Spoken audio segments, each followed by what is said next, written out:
ಕಾಂಗ್ರೆಸ್ ಮುಖಂಡ ರಾಜೀವ್ ಗೌಡ ಕೇಸ್ ರಾಜ್ಯ ಸರ್ಕಾರಕ್ಕೆ ನುಂಗಲಾರದ ತುಪ್ಪ ಆಗಿದೆ. ಒಂದ್ ಕಡೆ ಅಧಿಕಾರಿಗೆ ಧಮಕಿ ಹಾಕಿ ಪರಾರಿಯಾಗಿದ್ರೆ ಇನ್ನೊಂದು ಕಡೆ ಕೈ ಮುಖಂಡನನ್ನ ಬಂಧಿಸದಿರುವುದು ವಿಪಕ್ಷಗಳಿಗೆ ದೊಡ್ಡ ಅಸ್ತ್ರ ಸಿಕ್ಕಂತಾಗಿದೆ. ತೀವ್ರ ಮುಜುಗರದ ಬಳಿಕ ಕಾಂಗ್ರೆಸ್ನ ಪಡೆ ಕಾಂಗ್ರೆಸ್ ಮುಖಂಡನಿಗೆ ಗೇಟ್ ಪಾಸ್ ಕೊಟ್ಟಿರೋದು ಕೇಸ್ಗೆ ಸದ್ಯ ಹೊಸ ಟ್ವಿಸ್ಟ್ ಸಿಕ್ಕಂತಾಗಿದೆ. ಪೌರಾಯುಕ್ತೆಗೆ ಧಮಕಿ ಹಾಕಿದ ಕೈ ಮುಖಂಡನಿಗೆ ಬಿಗ್ ಶಾಕ್. ವಿಪಕ್ಷಗಳ ಟೀಕೆ ಬೆನ್ನಲ್ಲೇ ಕಾಂಗ್ರೆಸ್ನಿಂದ ರಾಜೀವ್ಗೆ ಗೇಟ್ ಪಾಸ್.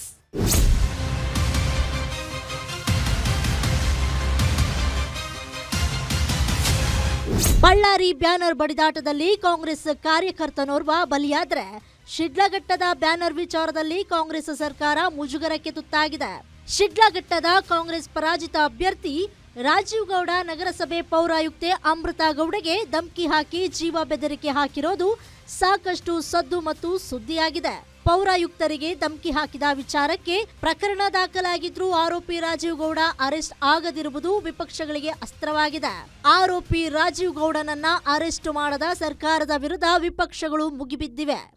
ಶಿಡ್ಲಘಟ್ಟ ಕೇಸ್ನಲ್ಲಿ ಕಾಂಗ್ರೆಸ್ನ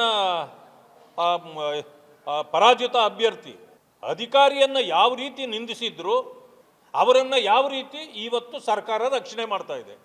ಜೊತೆಗೆ ಇಟ್ಕೊಂಡು ತಮ್ಮ ಮನೆಗಳಲ್ಲೇ ಇಟ್ಕೊಂಡು ಏನು 4 ತಂಡ ಮಾಡಿದ್ದೀವಿ ಪೊಲೀಸ್ನವ್ರನ್ನ ಇವತ್ತು ಹಿಡಿತಾರೆ ನಾಳೆ. ಯಾಕೆ ಪತ್ರಕರ್ತರಿಗೆ ಸಿಗ್ತಾ ಇದ್ರು ಅವರು, ಆದರೆ ನಿಮಗೆ ಸಿಗಲ್ವಾ?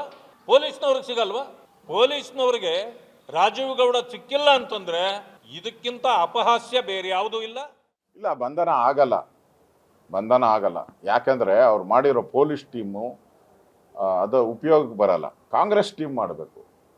ಕಾಂಗ್ರೆಸ್ಸಿನ ಒಂದು ಟೀಮ್ ಮಾಡಿದ್ರೆ ಅವ್ರು ಅರ್ಧ ಗಂಟೆಯಲ್ಲಿ ಹಿಡ್ಕೊಡ್ತಾರೆ. ಕಾಂಗ್ರೆಸ್ ಅವ್ರಿಗೆಲ್ಲ ಗೊತ್ತರಿ, ಅವ್ನು ಎಲ್ಲಿ ಕಳಿಸ್ತೋರೆ ಇವರು ಕಾಂಗ್ರೆಸ್ ಅವರು. ಅವ್ನು ಕಳಿಸಿ ಎಲ್ಲಿ ಇಡಬೇಕೋ ಎಲ್ಲ ಇಟ್ಟವ್ರೆ. ಬೇಲಾಗೋವರೆಗೂ ಅವನು ಬರಬಾರ್ದು ಅಂತ ಹೇಳಿದ್ದಾರೆ ಅಷ್ಟೇ. ಅಂದರೆ ಅಧಿಕಾರಿಗಳಿಗೆ ಧಮಕಿ ಹಾಕಿದ್ರು ಇದೇ ಕೆಲಸ BJPದಾಗಿದ್ರೆ ಏನು ಮಾಡಿರೇನಿ? ಇಷ್ಟೊತ್ತಿಗೆ ಬಂಧ ಮಾಡಿ ಜೈಲಿಗೆ ಹಾಕಿ ಪರಪ್ಪನಗರ ಕಳಿಸ್ಬಿಡ್ತಾ ಇದ್ರಿ. ಇನ್ನು ರಾಜೀವ್ ಗೌಡ ಬೆದರಿಕೆ ಪ್ರಕರಣ ಸರ್ಕಾರಕ್ಕೆ ನುಂಗಲಾರದ ತುತ್ತಾಗ್ತಿದ್ದಂತೆ ಕಾಂಗ್ರೆಸ್ ಪಕ್ಷ ಪರಾಜಿತ ಅಭ್ಯರ್ಥಿ ರಾಜೀವ್ ಗೌಡಗೆ ಗೇಟ್ ಪಾಸ್ ನೀಡಿದೆ.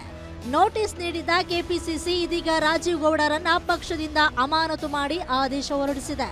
ಕೆಪಿಸಿಸಿ ಕಾರ್ಯಾಧ್ಯಕ್ಷ GC ಚಂದ್ರಶೇಖರ್ ಶಿಸ್ತು ಸಮಿತಿಗೆ ಪತ್ರ ಬರೆದು ಅಮಾನತಿಗೆ ಆದೇಶ ಮಾಡಿದ್ದಾರೆ.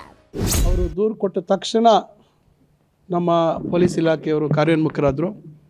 ಆದರೆ ಅಷ್ಟೊತ್ತಿಗಾಗಲೇ ಅವರು ಫೋನನ್ನು ಸ್ವಿಚ್ ಆಫ್ ಮಾಡಿಕೊಂಡು ಅವರು ಎಲ್ಲಿದ್ದಾರೆ ಅಂತಕ್ಕಂಥದ್ದು ಮಾಹಿತಿ ಇವತ್ತು ಸುಮಾರು 4-5 ದಿವಸಗಳಿಂದ ಇವತ್ತು ಪೊಲೀಸ್ ಇಲಾಖೆಯವರು ಕಲೆ ಆಗ್ತಕ್ಕಂಥ ಕೆಲಸ ಮಾಡ್ತಾಯಿದ್ದಾರೆ. ಅವರನ್ನು ಕಾನೂನು ಚೌಕಟ್ಟಿಗೆ ತಂದು ಅವರು ನಡ್ಕೊಂಡಿರ್ತಕ್ಕಂಥ ರೀತಿಗೆ ಇವತ್ತು ಒಂದು ಸ್ಪಷ್ಟವಾದಂಥ ಸಂದೇಶ ಈ ರಾಜ್ಯದಲ್ಲಿರ್ತಕ್ಕಂಥ ಅಧಿಕಾರಿಗಳಿಗೆ ಕಳಿಸ್ತಕ್ಕಂಥದ್ದು ನಮ್ಮ ಸರ್ಕಾರದ ಉದ್ದೇಶ. ಅದರಿಂದ ಇದು ಮಾನ್ಯ ಮುಖ್ಯಮಂತ್ರಿಗಳು ಸ್ಪಷ್ಟವಾಗಿ ಹೇಳಿದ್ದಾರೆ, ಗೃಹ ಮಂತ್ರಿಗಳು ಹೇಳಿದ್ದಾರೆ, ಮಾನ್ಯ ಉಪಮುಖ್ಯಮಂತ್ರಿಗಳು ಹೇಳಿದ್ದಾರೆ, ಎಲ್ಲರೂ ಭಾಳ ಸ್ಪಷ್ಟವಾಗಿ ಹೇಳಿದ್ದಾರೆ. ಇದರಲ್ಲಿ ಯಾವುದೇ ರಾಜಿ ಇಲ್ಲ ಅಂತಕ್ಕಂಥ ವಿಚಾರ. ಶಿಡ್ಲಘಟ್ಟ ನಗರಸಭೆ ಪೌರಾಯುಕ್ತರಿಗೆ ಧಮಕಿ ಹಾಕಿ ಆರೋಪಿ ಪರಾರಿಯಾಗಿರುವ ಪ್ರಕರಣದಲ್ಲಿ ಸರ್ಕಾರ ಕೊನೆಗೂ ಎಚ್ಚೆತ್ತುಕೊಂಡಿದೆ. ವಿಪಕ್ಷಗಳ ಆಕ್ರೋಶದ ಬಳಿಕ ಇದೀಗ ಆರೋಪಿಯನ್ನ ಅರೆಸ್ಟ್ ಮಾಡೋ ಭರವಸೆಯೊಂದಿಗೆ ಪಕ್ಷದಿಂದಲೂ ಅಮಾನತು ಮಾಡಿರುವುದು ವಿಶೇಷವಾಗಿದೆ. ಆದರೆ ಆರೋಪಿ ಅರೆಸ್ಟ್ ಯಾವಾಗ ಅನ್ನೋದು ಮಾತ್ರ ನಿಗೂಢವಾಗಿದೆ. Veeresh Dani, political bureau, guarantee news, Bengaluru.